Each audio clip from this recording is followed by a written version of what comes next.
জাতীয় নাগরিক পার্টির কেন্দ্রীয় অফিস এবং অনলাইনে প্রচুর দক্ষ যোগ্য ব্যক্তিগণ তারা মনোনয়ন নিয়েছেন এবং আমরা একটি আহ্বান জানিয়েছিলাম সকলের জন্য, শুধু জাতীয় নাগরিক পার্টির নেতা কর্মীদের জন্য নয়। যেহেতু জাতীয় নাগরিক পার্টি এখন একটি উদীয়মান দল এবং সাধারণ মানুষের দল, সাধারণ নাগরিকের দল, ফলে আমাদের আহ্বান ছিল সবার প্রতি, সকলের প্রতি, যারা নতুন করে রাজনীতি করতে চায়, দেশ গড়তে চায়, একটি গণতান্ত্রিক বৈষম্যহীন বাংলাদেশ গড়ে তুলতে অঙ্গীকারবদ্ধ এবং যারা কখনো হয়তো ভাবেনি যে সংসদে যাবে, নির্বাচনে দাঁড়াবে, কিন্তু গণ অভ্যুত্থানের পরে যেহেতু সবাই নতুন করে স্বপ্ন দেখছে, আজকে হয়তো আমরা এখানে অনেকেই বসে থাকার কথা ছিল না, অনেকেরই রাজনীতি করতে আসার কথা ছিল না, কিন্তু আমরা এসে এখানে ঐক্যবদ্ধ হয়েছি, রাজনৈতিক প্রক্রিয়ায় যুক্ত হয়েছি।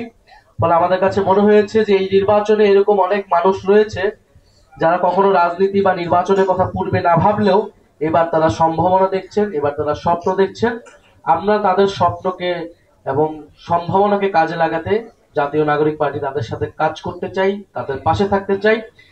ফলে আমরা বাংলাদেশের সেই সৎ, যোগ্য, দক্ষ এবং দেশপ্রেমিক মানুষের প্রতি আহ্বান জানিয়েছিলাম এবং আমাদের আহ্বানে সাড়া জাগিয়ে প্রায় ১,৫০০ মানুষ এই মনোনয়ন ফর্ম নিয়েছেন। আমরা তাদের প্রতি আন্তরিক ধন্যবাদ এবং কৃতজ্ঞতা জানাই। আমরা খুবই উদ্বেগ জানাচ্ছি যে নির্বাচনের জন্য যেই লেভেল প্লেইং ফিল্ড থাকার কথা, সেই ধরনের লেভেল প্লেইং ফিল্ড কিন্তু আমরা দেখতে পাচ্ছি না। আমরা অনেক আগে থেকে এটা বলে আসছিলাম যে বাংলাদেশের যে নির্বাচনী সংস্কৃতি, যে এখানে জবরদখল, প্রশাসনের দখল এবং টাকার ব্যবহার, কালো টাকার ব্যবহার, মাসেল পাওয়ারের ব্যবহার ইত্যাদি নির্বাচনের আমরা সবসময় দেখে এসেছি, শুনে এসেছি এর আগের সময়গুলোতে, এবং এর আগের ফ্যাসিবাদী সময়ে তো মানুষ ভোট দিতেও যেতে পারেনি। ফলে এইবারের নির্বাচন একটি গণতান্ত্রিক এবং স্বচ্ছ প্রক্রিয়ায় অনুষ্ঠিত হবে এবং অনেক তরুণ এবং স্বপ্নবাজ দেশপ্রেমী মানুষরা সংসদে আসবে, এটা আমাদের প্রত্যাশা। সেটার জন্য যেই নিরপেক্ষ সুষ্ঠু নির্বাচনের জন্য নির্বাচন কমিশনের এবং সরকার এবং প্রশাসনকে যে শক্ত অবস্থানে থাকা প্রয়োজন, সেটা আমাদের কাছে মনে হচ্ছে না।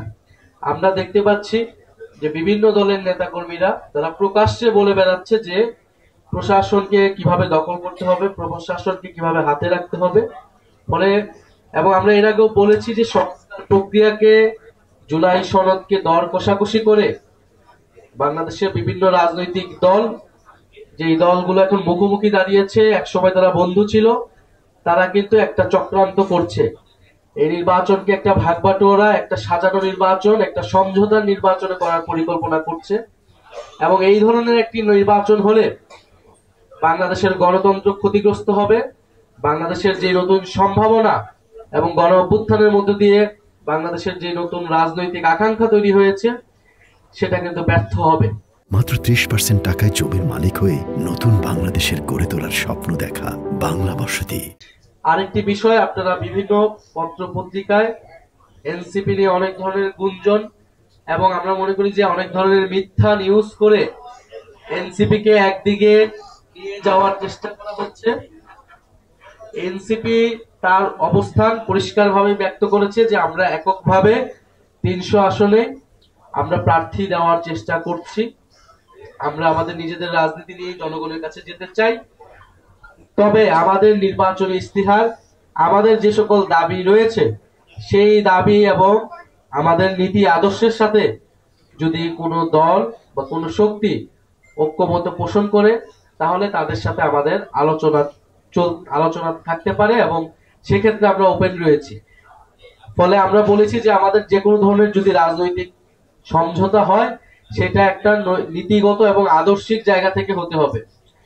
কোনো ধরনের ক্ষমতার জন্য, আসনের জন্য আমরা কারোর সাথে কোনো ধরনের সমঝোতা, আমরা যদি একটি আসনও না পাই, জাতীয় নাগরিক পার্টি তার যেই আদর্শ, তার যে নীতি, তার যে লক্ষ্যে, সেই লক্ষ্যে অটুট থাকবে।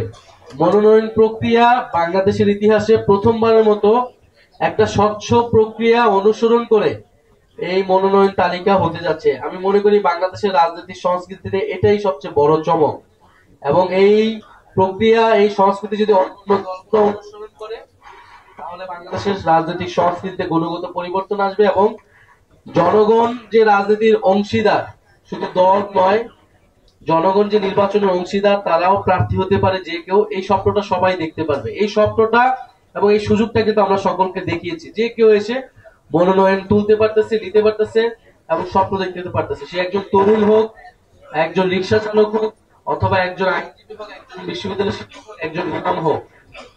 আমরা চেষ্টা করছি যে আমাদের যে মনোনয়ন তালিকাটি হবে সেই তালিকাটি হবে অন্তর্ভুক্তিমূলক। আমরা চেষ্টা করব যে আমাদের তালিকাটিতে অন্তর্ভুক্তি থাকতে সকল ধরনের সমাজের যে শ্রেণী পেশার মানুষ রয়েছে, চিন্তার মানুষ রয়েছে, ভিন্ন ধর্মের মানুষ রয়েছে, ভিন্ন জাতিসত্তার মানুষ রয়েছে, সেই সবকিছুর সমন্বয়ে একটি তালিকা আমরা প্রণয়ন করতে, পাশাপাশি আমরা তারুণ্য এবং অভিজ্ঞতার সমাবেশ ঘটানোর চেষ্টা করব। একদিকে যেমন আমাদের তরুণ তুর্কিরা থাকবে এই প্রার্থী তালিকায়, যারা গণ অভ্যুত্থান থেকে শুরু করে পরবর্তী সময়ে জাতীয় নাগরিক পার্টি এবং বাংলাদেশকে বিভিন্ন আন্দোলনে নেতৃত্ব দিয়েছে। পাশাপাশি যারা বিভিন্ন এলাকায় সমাজ সেবামূলক কাজ করেছে, জনগণের পাশে থেকেছে, বা রাজনীতিতে যাদের স্বচ্ছ রাজনীতিতে অভিজ্ঞতা রয়েছে, দেশপ্রেম রয়েছে, সেই ধরনের মানুষকে আমরা এই তালিকায় স্থান দেওয়ার চেষ্টা করব। পাশাপাশি আমরা চেষ্টা করব যে বিভিন্ন পেশাভিত্তিক যারা রয়েছেন, ডাক্তার, ইঞ্জিনিয়ার, আইনজীবী, শিক্ষক, এই ধরনের পেশাভিত্তিক যারা রয়েছেন বিভিন্ন পেশায় এবং যারা রাজনীতির কথা ভেবেছেন বিভিন্ন সময়, তাদেরকেও আমরা সুযোগ করে দিতে চাই। এবং সর্বোপরি আমাদের আরেকটি ইচ্ছা আছে যে যারা প্রবাসে বাংলাদেশী রয়েছেন, আপনারা জানেন যে গণ অভ্যুত্থানের সময় তারা কিন্তু একটা বড় ভূমিকা পালন করেছে এবং এবারে প্রবাসী ভোটাধিকারের কথা কিন্তু খুবই জোরে সোরে আলোচনা হচ্ছে এবং এনসিপি এখানে একটা বড় ভূমিকা পালন করেছে। ফলে প্রবাসী বাংলাদেশীরা যারা দেশকে নিয়ে ভাবেন এবং অনেকেই দেশ নিয়ে কাজ করার ইচ্ছা রয়েছেন, তাদেরও অন্তর্ভুক্তি থাকবে আমাদের। আমরা মনে করি যে যদি দেশপ্রেম থাকে, নিষ্ঠা থাকে, সততা থাকে, তাহলে অবশ্যই তারা এই কাজটি সঠিকভাবে পালন করতে পারবে। আমাদের দেশে প্রথাগত রাজনীতিবিদ বলতে, এমপি প্রার্থী বলতে আমরা যাদেরকে দেখেছি, জনপ্রতিনিধি বলতে যাদেরকে দেখে এসেছি, তারা কি ধরনের দেশ পরিচালনা করেছে এটা কিন্তু আমরা দেশ অভিজ্ঞতা লাভ করেছে।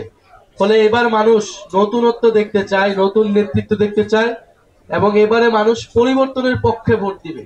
ফলে এনসিপি কিন্তু পরিবর্তনের সিম্বল, পরিবর্তনের প্রতীক। ফলে সেই পরিবর্তিত নেতৃত্বেই যারা পরিবর্তন আনবে, সেই নেতৃত্বে মানুষ কিন্তু এবার আস্থা রাখতে চায়। ফলে আমরা মনে করি যারা যদি স্বপ্ন থাকে, নিষ্ঠা এবং সততা থাকে, দেশপ্রেম থাকে, অবশ্যই তারা দেশকে ভালো জায়গায় নিয়ে যেতে পারবে। যে ফ্যাসিস্ট সংগঠনের সাথে সংশ্লিষ্টতা 2024 সালে যারা ইলেকশন করেছে, দাবি নির্বাচনে অংশগ্রহণ করেছেন, মনোনয়ন দিতে পারবে না বা তাদেরকে আমরা মনোনয়ন। ফলে আমাদের পুরো প্রক্রিয়াটাই কিন্তু খুবই স্বচ্ছতার সহিত আপনাদের সামনেই সবকিছু হচ্ছে এবং এই ধরনের কেউই আমাদের এই তালিকায় আসবে না বলে আমরা এটা খুবই যাচাই বাছাই করে আমরা তালিকা করব।